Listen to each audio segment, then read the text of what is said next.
2. 오이성과의 담판. 투쟁 무대를 왕청으로 옮긴 후 우리의 활동에서 시급히 해결하지 않으면 안 되었던 가장 큰 날 문제 하나는 반일 부대와의 관계에서 생긴 심각한 대립이었다. 일제 집요한 리간 책동과 반일 부대 두령들의 빈번한 동요, 소비에트 좌격 노선의 해독적인 후과로 하여 항일 유격대와 구국군과의 관계는 1933년에 들어와서 다시금 교전 직전의 상태까지 이르게 되었다. 조중 두 나라 공산주의자들이 9.18 사변 후부터 만주지방에서 반일 부대들과의 사업에 막대한 종료를 기울여왔다는 것은 앞에서도 이미 지적하였다. 그런 노력의 결실로 초기에는 왕청 유격대도 반일 부대들과 좋은 관계를 유지할 수 있었다. 유격대와 자위대를 일방으로 하고 관용장 부대를 타방으로 하는 두 무력이 힘을 합쳐 1932년 봄에 독골에서 일본 수비대 침공을 격퇴한 것은 그 좋은 실례로 된다. 그때 대두천의 일본군 수비대는 국민당 시절에 해놓은 목재를 실어 가려고 수십 대의 마차를 끌고 독골 방향으로 나왔다. 대왕청, 소왕청 고란에는 목재가 무진장하게 쌓여 있었다. 이날 아군은 유인 매복전으로 40~50명이나 되는 일본 수비대 병력의 대부분을 소멸하고 많은 무기를 노획하였다. 독골 전투는 반공 풍조가 뿌리 깊이 스며있는 왕청 일대에서 공산주의자들의 영상을 개선하고 구국군과의 관계를 적대적 관계로부터 협동적 관계로 전환시키는 좋은 계기를 지어주었다. 이 전투는 공산주의자들이 구국군 속에 침투할 수 있는 길을 닦아놓았다. 독골 전투가 있은 후 김은식, 홍해일, 원홍권, 장영삼, 김하일 등은 관부대에 입대하였다. 명사수인 김하일은 교통원으로 임명되었고 지식분자인 김은식은 인차 참모장이 되었다. 독골 전투가 있은 다음에도 마천 군중들은 이전날과 다름없이 관부대 장병들의 옷을 빨아주었고 치솔, 지분, 비누, 수건, 담배쌈주와 같은 선물들을 정성껏 마련해 보내었으며 아동단원들을 내세워 위문 공연도 자주 조직하였다. 공정원들은 선전문과 삐라를 가지고 정치사업을 하였다. 구국군이 공산주의자들을 보고 통주라고, 통주라고 부르는 일은 거의 없었다. 그러나 관부대의 장병들은 혁명군 대원들을 만나기만 하면 통주라고 불렀다. 그 부대에 들어간 동무들은 모두 9위 이상 정도의 수준을 가진 사람들이어서 구국군 장병들과의 사업을 아주 능숙하게 하였다. 관영장은 공산주의자들의 인품과 능력에 홀딱 반해버리고 말았다. 그들을 쟁취한 것은 구국군의 다른 부대들과의 관계를 개선하는 데서도 주요한 의의를 가지는 사변이었다. 훈춘 지방의 항일 유격대는 구국군 부대들과 정보 교환까지 하였으며 지원은 주구청산도 공동으로 하였다. 연통나자 유격대는 구국군이 원호한 총으로 자신들을 무장하였다. 공산주의자들이 더 진공적으로 달라붙으면 구국군과의 연합전선을 실현하는 데서 전환을 가져올 수 있는 유리한 국면이 조성되었다. 그러나 좌경모험주의자들이 저질러 놓은 김명산 사건으로 하여 모처럼 이루어진 반일 부대들과의 우호관계는 영으로 되고 말았다. 이 사건은 관영장이 흰기를 들고 일제를 찾아가는 엄중한 사태를 빚어냈으며 구국군의 다른 부대들을 공산주의자들로부터 격리시킨 결과를 가져왔다. 이와 비슷한 시기에 연길현에서는 최현 부대가 귀순하는 반일 부대 병사들에게 기관총 사격을 가하는 사건이 발생하여 구국군과의 관계를 복잡하게 만들었다. 왕청 유격대는 초기에 구국군과의 관계에서 실책을 많이 범하였다. 대대를 책임진 양성령은 몇 자루의 무기에 현혹되어 통일전선 정책을 정확히 집행하지 못하였다. 그는 품성도 좋고 싸움도 잘하는 유능한 지휘관이었지만 군사실무주의와 모험주의에 빠져 통일전선을 홀시하였다. 그래서 우리는 양성령을 되게 비판하였다. 관영장의 전철을 밟지 않고 항일 유격대와의 연합을 계속적으로 견제한 것은 우리 영향을 많이 받은 호산부대였다. 그 부대는 1933년 5월 단원날 박두성이 인설하는 잣독이, 현재의 태평천, 잣독이 자위대와 연합하여 동령현성에 기지를 두고 동남차를 거쳐 십리평으로 쳐들어온 300여 명에 달하는 일본군 수비대와 위만군의 공격을 물리치고 수많은 적들을 소멸하였다. 구국군이 망원 경계를 무시하고 문전보초만 세우고 있었기 때문에 반일 자위대는 코산 부대의 망원보초까지 서주었다. 코산은 다른 반일 부대들의 지급으로 중요한 연락을 보낼 때에도 십리평의 반군사 조직들의 곧잘 도움을 청하였다. 그러면 서선대원들이 반일부대 병사들을 대신하여 책임적으로 통신을 전달해 주었다. 그러나 이런 우호관계가 다른 부대들과의 관계까지는 확산되지 못하였다. 유격구역을 휩쓸고 있던 좌경망동 바람은 거산과의 이 동맹관계마저 깨뜨려버릴 수 있는 위험성을 내포하고 있었다.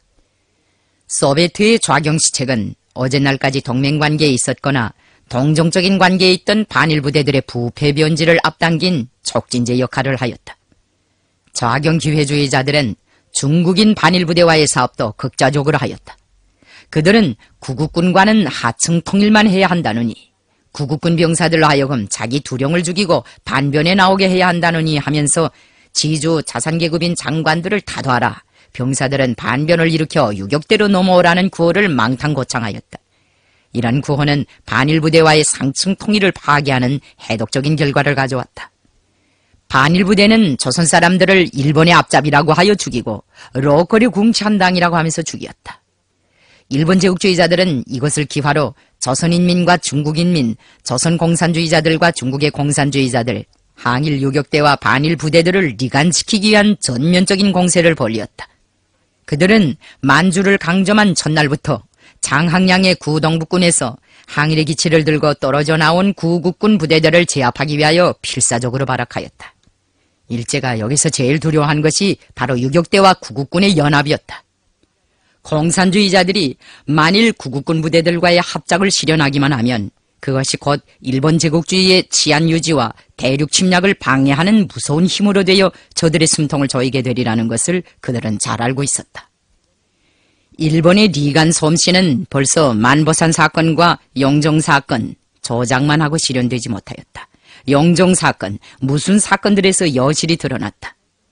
권모술수의 이거리 난 일제 첩보 모략기구는 조중인민의 설린관계를 약화시킬 목적으로 금수나 돌 붙여도 낯을 불킬 무슨 사건이라는 살인극도 서슴없이 조작하였다. 무슨 사건이란 일본의 첩보기관이 한 일본인에게 단도를 주어 무순에서 아무 죄도 없는 중국 사람을 살해하게 한 사건이다. 일본의 모략가들은 그때 조선 사람이 중국 사람을 죽이고 도주하였다는 것을 선전하기 위하여 자객에게 두루마기를 입히고 조선 사람으로 변장시키었다.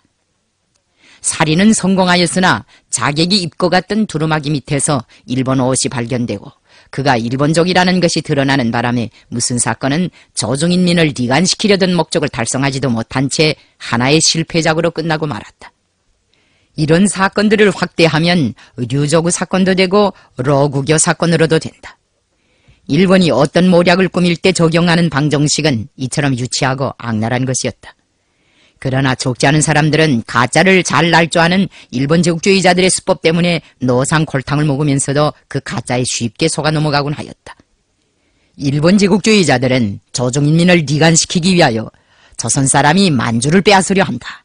공산당은 구국군을 무장해제시키려 한다고 선전하는 한편 민생단에 망라된 반동분자들을 내세워 간도 조선인자치구와 조선법정자치정부의 수립을 골자로 하는 조선인의 간도자치를 부르짖게 하였다. 때로는 중국 사람들의 집에 불을 질러놓고 조선 유격대가 한 짓이라는 황당한 소문을 퍼뜨리기도 하였다.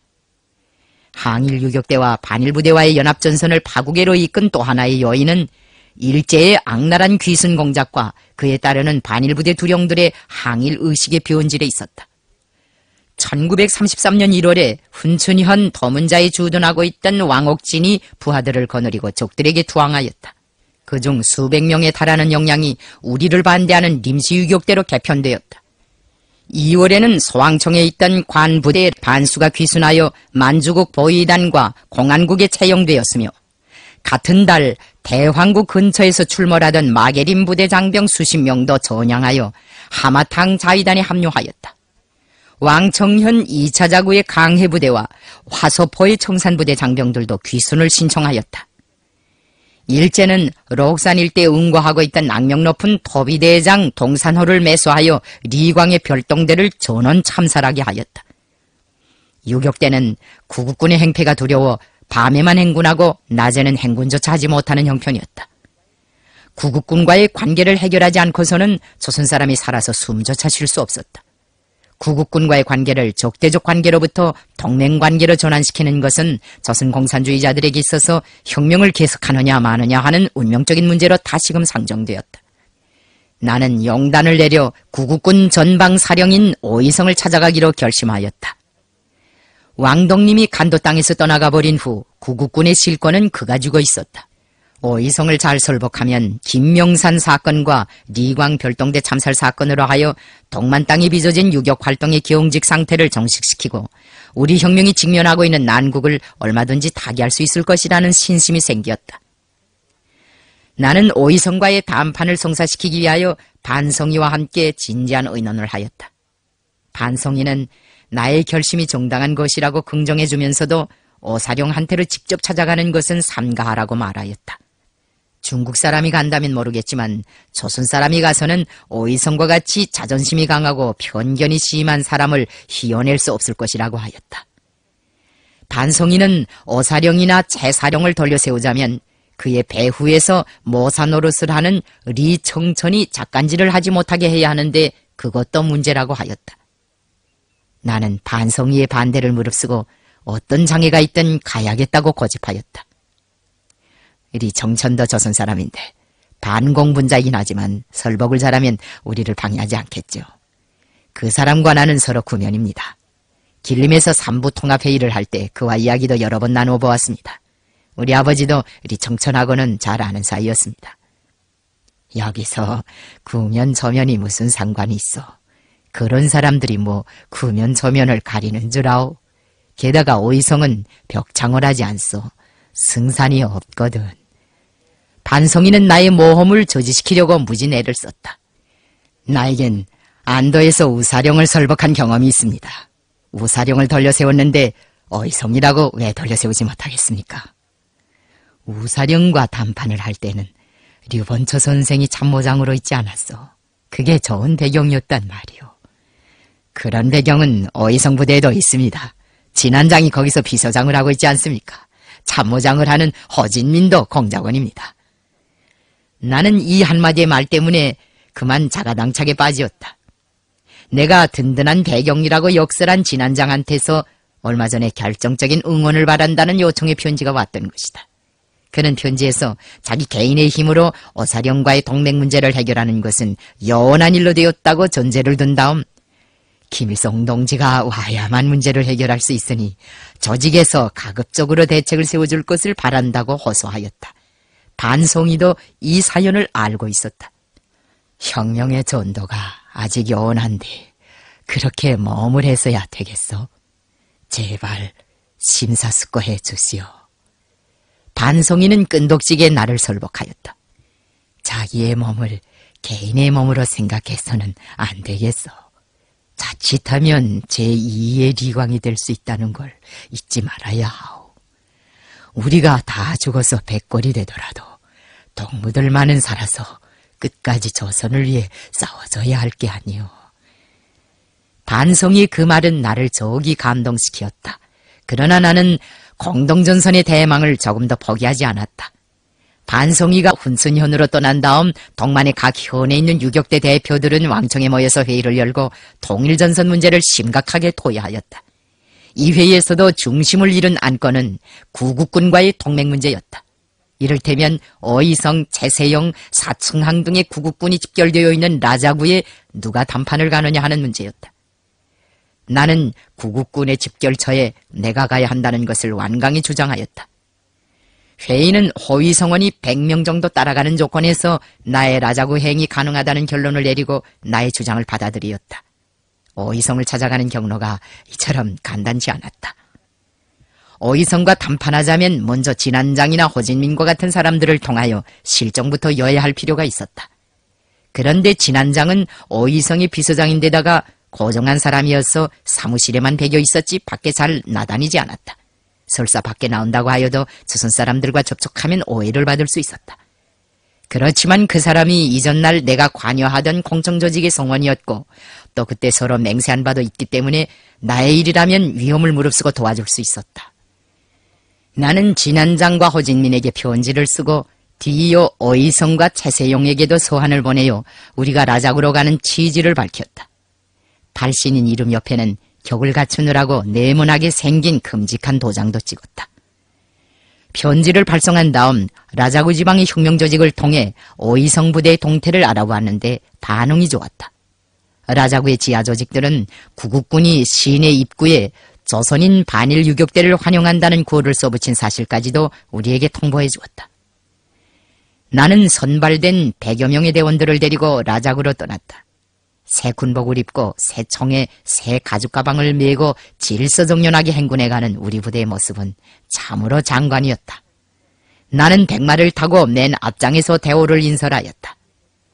태평구에 도착한 우리는 반일인민 유격대의 라자구 입성에 관한 성명을 발표하고 오이성 부대의 전령병을 파견한 다음 거기서 회답을 기다리며 하룻밤 유숙하였다.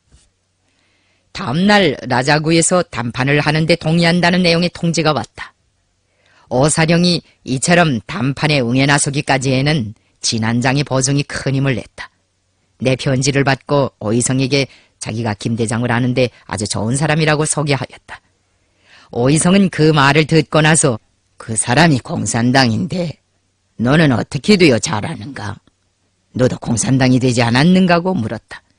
진안장은 김 대장이 동창생이기 때문에 알고 지낸 지가 포구나 오래다고 하였다. 너의 동창생이고 좋은 사람이라면 점심이라도 같이 먹으면서 만나봐야 하겠다. 우리는 구국군이 우리를 옥류하고 해칠 수 있는 경우에 대처하여 즉시 응원을 할 수 있는 무력으로 훈춘에서 온 한개 중대를 태평구 아랫마을에 배치한 다음 나머지 50명만 데리고 붉은 길을 앞세우고 나팔을 불면서 위풍당당하게 라자구 시내로 들어갔다. 요격대를 마중하러 나왔던 진안장이 구국군 지휘부로 나를 안내하였다. 담판 중에 나를 보좌하게 되어 있는 조동욱과 연락병 기성님도 목갑 사창을 차고 진안장을 따라갔다. 지휘부에는 국민당 계통의 부관들이 많이 와 있었다. 오이성은 수염을 길게 들이운 풍채 좋은 사나이였다. 손님이 와도 일어나지 않고 호랑이 가죽 위에 비스듬히 누워서 담화도 하고 차도 마시는 거만한 사람이라는 소문을 들었는데 그날은 격식을 차려 깍듯이 나를 맞이하였다. 그런데 손님에게 차를 대접하는 중국식 예절만은 지키지 않았다. 나는 첫인사로 장항량의 구동북군에서 많은 부대들이 일본군에 투항할 때 사령님 내 부대가 항일에 나선 것을 애국적 장거로 높이 평가합니다. 하고 겸손하게 말했다. 오이성은 그 말을 듣자 입가에 미소를 짓고 부관을 시켜 차를 가져오게 하였다. 네, 김 대장이 일본 놈과 잘 싸운다는 소문을 들어서 다 알고 있어. 당신네 군대는 수가 적으면서도 일본 놈과 잘 싸우는데 우리는 수도구가 많지만 당신네들처럼 일본 놈과 잘 싸우지 못해. 우리 사람들한테서 들으니까 당신이 데리고 온 군대들이 알준이 새 총을 메고 왔다는데 그걸 몇 자루 우리한테 있는 낡은 총과 바꾸지 않겠소? 담판은 오이성의 이런 인사로부터 시작되었다. 인사치고는 아주 까다로운 인사였다. 한쪽으로는 추어 올리고 한쪽으로는 응에 나서기 곤란한 흉정을 붙여 상대방의 속을 떠보려는 어사령의 모습을 보면서 나는 그가 쓴밥 단밥 다 먹어본 외교의 능수이고 능구랭이라고 판단하였다. 수천 명의 부하들을 거느리고 있는 전방사령이 새 총 몇 자루가 탐나서 예의도 없이 첫 대면에 그런 주문을 한다고는 생각되지 않았다. 바꿀 게 있나요? 그런 것쯤은 거저줄 수도 있습니다. 나는 오사령의 제의를 흔연히 받아들이면서도 넌지시 꼬리를 달았다. 그거 뭐 공색스럽게 그런 노름을 할 거나 있습니까? 일본 군대와 한바탕 싸우면 될 터인데. 그렇지만 정여고 한다면 그까짓 거 거저줄 수도 있습니다. 오이성은 수염을 내리쓴 다음 다른 각도에서 또 들이댔다. 그런데 당신네 그 공산당이란 건 무엇인가? 저 진안장이란 사람은 공산당이 나쁘지 않다고 하지만 난 통 믿을 수가 없거든. 주보중도 공산당인데 내 고문으로 있을 때 보니까 뭘 하는지 꾸물꾸물하는 게 마음에 안 들더군. 그래서 그 사람을 죄에 내깔렸지. 그런데 당신네 공산당은 상공당도 마수고 다닌다면서? 우리가 무엇 때문에 상공당을 마수겠습니까? 그건 나쁜 사람들이 공산당한테 죄를 뒤집어 씌우기 위하여 꾸며낸 선전이죠.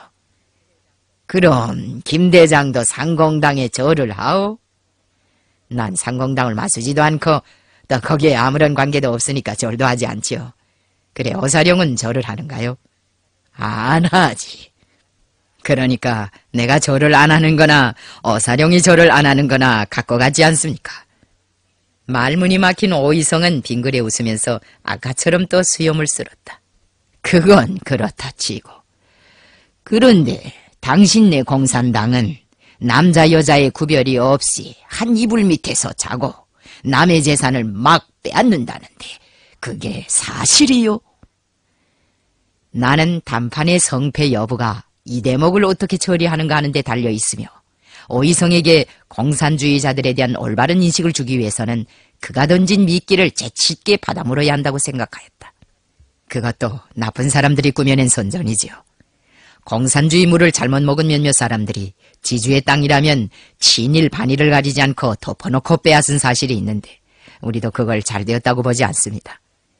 그런데 또 지주라는 것들이 소장인들이 굶어서 죽어가는데 선심이라도 써서 먹을 것을 주어야지 저만 잘 살겠다고 안인보살을 하니 이게 도리가 되는가요? 지주들이 식량만 주면야 무엇 때문에 들고 일어나겠습니까? 배는 고픈데 살 길이 막히니 싸울 수밖에 없지 않겠습니까? 잘 모르긴 하겠지만 옛날 중국에서도 태평천국이라는 난리가 있었다는데 그것도 아마 그렇게 돼서 일어난 것 같습니다. 오이성은 동감의 표시로 고개를 끄덕였다. 그건 그럴듯한 말이요. 한참 국난이 심한 때인데 자기 혼자만 잘 먹고 잘 살자는 거야 나쁜 놈이지. 나는 내친 김에 계속 공세를 들이대었다. 그리고 남자 여자가 한 이불을 쓰고 잔다는 것도 공산당을 모욕하느라고 일본 사람들이 꾸며낸 소리입니다. 우리 유격대에도 여자들이 많지만 그런 일은 없습니다. 서로 마음이 맞으면 부부간이 될 수는 있고요. 우리는 남녀간의 규율이 엄격합니다. 그러면 그렇게 했지. 한 여자를 가지고 여러 사람이 교대하는 일이야 없겠지. 물론이지요. 우리 공산당처럼 청백한 사람들은 이 세상에 없습니다. 이야기가 여기까지 흘러간 다음부터 오이성은 나를 김사령이라고 부르면서 시카스르려는 말투를 거두어들였다. 하하, 김사령이 나를 공산당으로 만들자고 한다. 오사령을 공산당으로 만들 생각은 없습니다. 공산당이란 건 누가 시켜서 되는 게 아니니까요. 그렇지만 일본 제국주의자들과 싸워서 이기자면 힘을 합치는 것이 좋다고 생각합니다. 오이성은 신경질적으로 팔을 획 내줬다. 우린 따로 하면 했지 공산당과 합작을 안 하오. 그래도 힘이 부족한 때에야 합작해서 일본놈과 싸우는 것이 좋지 않겠습니까? 글쎄, 난 공산당 신세는 안 진다니까. 사람의 존재를 어떻게 압니까? 그러다 이제 우리 신세를 지게 될는지도 모릅니다. 그것도 그럴듯한 말이요. 사람의 전도야 정말 귀신도 알 수 없는 일이지. 그런데 김사령에게 한 가지 부탁이 있어. 자잘리에 들지 않겠소? 내 생각에는 공산당보다 우리 자잘리에 드는 게 좋을 것 같은데. 오이성은 이런 질문을 느닷없이 던지고 나서 내 쪽에서 추춤거리는 눈치를 좀 보이자 깨고 소해하는 듯한 표정으로 내 얼굴을 지켜보았다. 나는 그때 정말 자잘리란 말을 듣고 정신이 아찔해졌다. 오사령이 나를 골탕 먹일 수 있는 만점짜리 문제를 내던진 것이었다. 자잘리란 한 집안이라는 뜻인데 중국 사람들의 청홍방이라는 조직이다. 운하를 파고 배를 끌던 노동자들이 생활상 고통을 참을 수 없어 황제를 반대하여 내온 조직이다. 이 조직에서는 내 것 내 것이 따로 없다고 하였다. 그 당시로서는 대단한 조직이었다. 결이 형제를 모으면 형님 동생 사이가 되지만 자잘리에 들어가는 사람들은 아버지와 아들 사이가 되었다. 자잘리에는 아버지 될 사람이 아들을 얻기 위해 들어가는 것이 아니라 아들 될 사람이 아버지를 얻기 위해 들어갔다. 자잘리는 문벌이 높은 데 들수록 위풍 있고 권한도 있었다. 자잘리 들어가자면 시글 해야 했다. 우리의 지시를 받고 제24대 학렬에 자잘리에 들어갔던 김재범, 김평, 김재범의 말을 들어보면 그 의식이 볼만하다고 하였다. 새로 자잘리에 들어간 사람은 아버지 될 사람과 선배들한테 절만도 몇십 몇백 번 해야 했다. 이런 조직에 나를 들라고 하니 야단이었다. 싫다고 거절하면 뭐처럼 잘 되어가던 단판이 파탄될 것 같고, 들겠다고 동의해 나서면 당장 부처님 앞에 끌고 가서 절을 시킬 판인데, 그것은 어이성한테 코를 끼어다닐 길을 스스로 닦는 것이나 다름없었다. 우리는 단판 준비를 할 때 이런 정황까지는 미처 예견하지 못하였다. 어쨌든 이 자리는 면회하겠다는 생각이 들었다. 어사령하고 같이 자잘리에 드는 것은 뜻이 깊은 일이긴 합니다. 그런데 우리가 다른 조직에 드는 것은 당 조직의 허락을 받아야지, 그렇지 않고서는 마음대로 하지 못하죠. 조직에서 승인할 때까지는 그만둡시다. 하하, 그럼 그쪽은 절반짜리 사령이지 엉군 사령은 아닌 게로구만. 어사령은 약간 아쉬워하는 듯한 기색으로 나를 찬찬히 바라보다가 문득 이런 질문을 하였다. 김사령, 그래 술은 마시는지? 마시기는 좀 마시는데 혹 실수하여 반이라는 데 지장이 될까봐 마시고 싶어도 마시지 않지요. 당신네 공산당은 괜찮아. 김사령네하고는 합작하고 싶은데 막수의 물을 먹을까봐 걱정이거든. 우리 사람들한테 공산당 선전을 하는 건 나빠. 사령, 그건 염려 마시오. 우린 공산당 선전을 할 생각이 없습니다. 그저 항일 선전만 하겠습니다. 당신네 공산당은 공산당 치고는 양반 공산당이군. 그런데 왕청 공산당이 관영장 부대의 무장을 해제한 건 잘못이야. 김사령은 그 사건에 대해서 어떻게 생각하지요? 어떻게 생각하고 뭐고가 있습니까? 그거야 실책 중에서도 제일 엄중한 실책이죠. 그래서 우리도 지난해 왕청 별동대를 되게 비판했습니다. 김사령은 참 공정한 군사가야. 그런데 어떤 사람들은 공산당이 하는 일은 하나에서부터 10까지 그런 데가 없다고 하지 않겠어. 어떻게 그럴 수가 있어? 공산주의자들도 사람들인데 어찌 실수가 없겠습니까? 나도 이따금 실수를 합니다. 그건 내가 기계가 아니고 사람이기 때문입니다. 이 일을 많이 하느라면 잘못을 보험할 때도 종종 있게 되죠. 그래서 우리는 공부를 많이 하고 정신수양을 많이 합니다. 그래야 실책도 적을 게 아닙니까? 그건 그렇소. 이 일을 안 하는 건달뱅이들한테야 실수라는 것도 있을 수 없지. 공산당이 일을 많이 해. 그건 우리도 인정하는 거고. 어쨌든 김사령하고는 말할 재미가 나거든. 솔직해서 의사소통이 잘 된단 말이오. 어사령은 이런 말로서 단판을 일단 낙지은 다음 내 손을 다정스럽게 잡았다 놓았다. 단판의 성공은 확정적인 것이었다. 그는 기분이 좋은 김에 진안장이 김사령의 친구라는데 이 사람이 글솜씨를 가지고 자기를 도와준다고 하면서 그가 없으면 자기는 눈뜬 소경과 같은 신세가 된다고 하였다. 오이성은 나에게 허진민을 아는가고 물었다. 안다고 하면 우리끼리 서로 내통한다는 것이 알려질 것 같아 모른다고 대답했더니 사령은 허진민을 호출하여 이 사람이 김일성 사령이니 서로 알고 지내라고 성의 있게 인사까지 시키었다. 나와 허진민은 생판 모르는 남남처럼 예법대로 초면 인사를 하지 않을 수 없었다. 진안장은 오이성이 이처럼 자기의 막녀들을 불러다가 인사시키는 것은 드문 일이라고 하면서 오늘 단판은 성사된 것으로 믿어도 된다고 자신있게 말했다. 이날 우리는 오이성과 함께 항일 유격대와 반일부대의 일상적인 연계를 보장하며 두 군대의 공동행동을 유지하는 데서 저절자적 역할을 감당하게 될 반일부대 연합 반사처라는 상설적인 기구를 내오기로 합의하고 그 송원 문제까지 토론하였다. 반사처 반일부대 측 대표로는 중국 사람인 왕윤성을 내세우고 유격대 측 대표로는 조동욱을 선발하였으며 사무실은 라자구에 설치하되 오사령의 지휘부 가까이 두기로 하였다. 이날 오이성은 우리를 위해 푸짐한 점심상을 차렸다. 진안장은 그것도 특대라고 귀띔해 주었다. 오찬중의 담화도 역시 화기애애한 분위기 속에서 진행되었다. 일제의 만주강점이 화제에 오를 때마다 오이성은 시꺼먼 눈썹을 부들부들 떨며 비분강기한 표정을 지었다. 그는 동산호가 리광을 참살한 데 대해서도 격분을 표시하였다. 그것들은 원래 토백이 비적 패거리들인데 우리하고는 갈래가 달라. 그 동선호가 외놈의 하수인이래다니. 그 논팽이들이 김사령네 부대를 해친 건 천벌을 받을 일이야. 우리 중화민족 가운데 그런 악마가 있다는 건 참 부끄러운 일이거든. 나는 그 말을 듣고 다시 한번 오사룡의 인금을 가늠할 수 있었다. 나는 담판 결과와 오이성의 환대에 만족하였다. 오사룡은 털도 차리고 사상적으로는 국민당 테두리를 벗어나지 못한 사람이었지만 그것은 본질적인 문제가 아니었다. 중요한 것은 그의 항일 의지와 구구열이 남달리 강하다는 것이었다. 사상을 따지고 계급을 따지고 민족을 따지면서 제한성만 들춰내면 합작을 성사시킬 수 없었다. 공동전선의 경륜은 우리로 하여금 그런 제한성을 무시하게 하였다.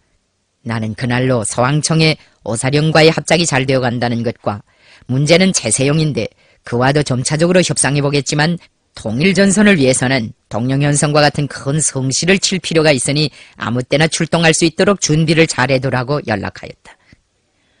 오이성과의 첫 접촉에서 성과를 거둔 우리는 지체 없이 구국군에서 가장 완고한 세력인 최세용 부대를 반일 연합전선에 끌어놓기 위한 사업에 달라붙었다. 진안장도 오사룡은 변덕이 없을 것 같으나 최사룡이 문제인데 리청천을 쫓아낼 방도가 없겠는가고 걱정하였다. 오사룡의 수하에는 한 개 여단 정도의 병력밖에 없었지만 최사룡네 부대는 수적으로 그보다 더 많았다. 나는 리청천에게 담판을 제의하였다. 그러나 리청천은 그 제의를 받아들이지 않고 오히려 공산군의 무장을 해제하자고 최세용을 꼬드겼다. 리청천의 말이라면 다 들어주던 최사령도 그 간계만은 반대하였다. 오이성 사령이 김대장을 데려다가 오찬까지 하였고 또 김대장이 싸움 잘하는 왕청부대를 데리고 왔는데 잘못 다쳤다가는 큰 변이 난다고 거절했다는 것이다. 리청천이 어떻게나 반공바람을 세게 불어넣었든지 우리는 최세용 문전에 도무지 접근조차 할 수 없었다. 문제 해결의 유일한 방법은 최사령 부대를 오이성과 떼어놓는 데 있었다. 우리와의 합작에 옹에 나선 오이성을 최세용으로부터 떼어내는 길은 오사령의 기간부대인 사충항 여단을 우리의 영향하에 두는 데 있었다. 여단장을 잘 설복하면 오이성과의 담판에서 이루어진 초보적 성과도 더 공고히 할 수 있었다. 여단의 구성을 알아보니 대체로 하층 계급 출신이었다. 사충항 자신도 9살 때부터 지주집에서 돼지머리를 하다가 먹고 살기 위해서 군복을 입은 사람이라고 하였다. 그는 길림 육군에서 왕덕님의 부하로 복무하다가 9.18 사변 후 구국군이 되어 소대장, 중대장, 연대장을 거쳐 한개 여단의 주인이 되었다. 그는 싸움을 즐기는 전형적인 군인 기질의 소유자였다. 나는 호진민의 소개신을 가지고 그날로 사충항을 만났다. 내가 면회를 요청하자 여단장은 아무런 거칠애도 없이 만사를 제쳐놓고 나를 만나주었다. 그는 외놈을 잘 치는 김대장이 자기네 부대에 온 것은 경사라고 하면서 나를 친구로 따뜻하게 대해주었다. 그 사람에게는 반공의식도 없었고 군벌 기질도 없었다. 아주 소탈하고 점잖은 사람이었다. 사충항은 김대장 부대가 일본 군대와의 싸움에서 연전연승하는 것은 조선 사람의 자랑이자 동만인민의 자랑으로 된다고 하였다. 우리는 그 당시 자피고우 전투, 양수천자 전투를 비롯한 여러 전투들을 통하여 일제에게 신비한 타격을 주었다. 비록 신문들이 보도는 하지 않았지만 간도지방의 그 소문이 굉장히 퍼졌다. 놀랍게도 사충항은 그 전투의 전말과 전과를 잘 알고 있었다. 연합하여 동령현성의 족을 치자는 나의 제의는 사충항의 적극적인 호응을 받았다. 나는 오래전부터 우리의 측근에 김대장내 요격대와 같은 강력한 우군을 두고 싶었어. 오늘부터 우리는 한 형제요. 김대장의 원수자 나의 원수고 김대장의 보시자 나의 보시요. 여단장과 나는 담판의 성공을 축하하는 의미에서 억세게 포옹하였다. 그 후 우리는 어려운 싸움의 나날에 피와 살을 나누는 형제가 되고 전우가 되었다. 사충항이 독립 이사 사장으로 임명된 후부터 전사할 때까지 우리의 우정은 변치 않고 계속되었다. 라자구 담판의 결과로 하여 항일혁명 앞에 가려놓였던 가장 큰 암초는 제거된 셈이었다. 우사령과의 합작이 공동전선을 위한 시발점이었다면 오이성과의 담판은 그 시발점에서 얻은 성과를 전 동만의 보험예로 확대시킨 역사적인 진일보였으며 어삼시 폭동과 만보산 사건으로부터 시작된 조중 두 나라 민족의 무의미한 대립과 유효를 종식시키고 반만 항일의 거세찬 흐름을 하나의 대하의로 합류시킨 통쾌한 사변이었다.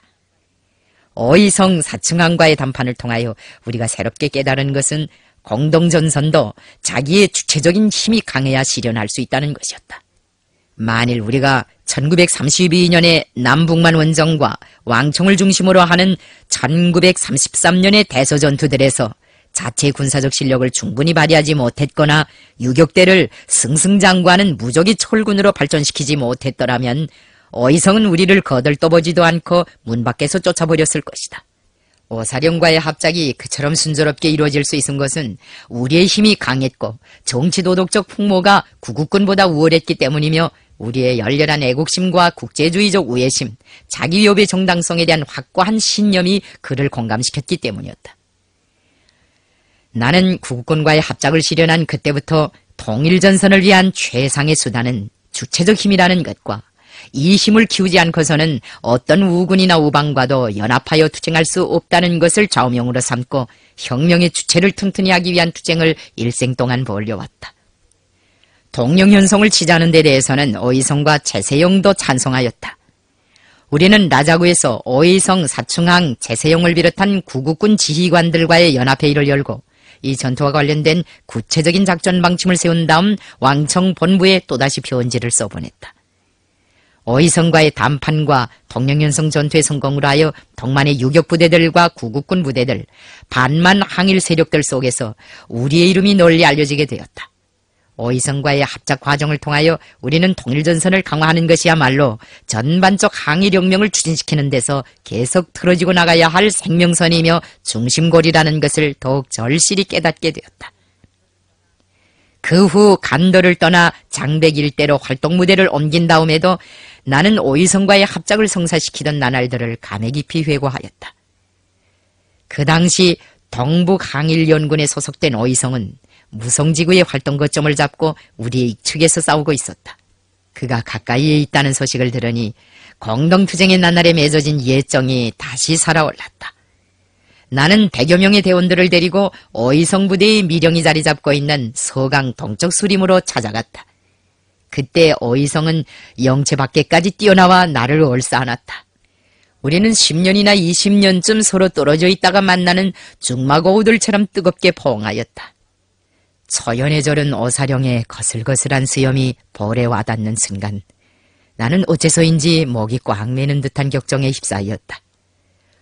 군볼 기질이 다분하고 자존심이 강한 이 중국 사나이와의 상봉이 왜 그다지도 내 가슴을 뭉클하게 해주는지 알 수 없었다. 싸움 속에서 맺어진 정이란 참으로 유별난 것이었다. 나는 오사령이 국적과 연령에 관계없이 나를 친형제와 같이 진심으로 환대해주는 데서 커다란 감동을 받았다. 단우 속에서 맺어진 우정, 세상에 이 우정보다 더 진실하고 더 열렬하고 더 공고한 우정은 없을 것이다. 우리가 가장 친근한 사람들끼리의 우정을 전투적 우정이라고 하는 까닭도 바로 여기에 있지 않을까. 호랑이 가죽위에 비스듬히 기대어 앉아 내 눈같이 예리한 눈길로 사람들의 인꿈을 가늠하던 왕년에 도구하던 기상은 오이성의 모습에서 찾아볼 수 없었다. 수천 명의 부하들을 쥐락펴락하던 농림호걸이라기보다는 촌늙은이에 가까운 텁텁한 모습이었다. 살도 빠지고 눈전기도 약해진 것 같았다. 나는 오이성의 미령에서 이틀을 묵고 돌아왔다. 내가 떠날 때 오사령은 부하 100명을 나에게 넘겨주었다. 내가 사양의 뜻을 표시하자 그는 짐짓 노하는 채 하면서 이렇게 말하였다. 김사령한테 무엇이 없거나 부족하겠소. 그렇지만 큰 싸움을 준비하는 김사령에게 나도 징그러서 무슨 도움을 줘야 할 게 아니오. 그 100명은 내가 데리고 다니는 것보다 김사령 수하에 가야 합니다. 속담에 다북쑥도 산밭에 나면 고다진다고 하지 않았소. 그 후 나는 오이성을 다시 만나지 못하였다. 그해 말에 오사령이 부대를 다른 사람에게 맡기고 소련으로 들어갔다는 말을 들었는데 그 뒤로는 서로 연계가 끊어져 아무 소식도 들을 수 없었다.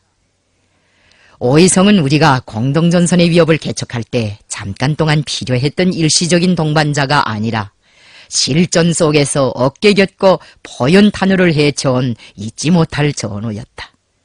오사령이 후반생을 어떻게 보냈고 최후를 어떻게 마쳤는가 하는 것은 지금까지도 미해명으로 남아있다. 그런데 어디서도 믿을 만한 소식은 들을 수 없다.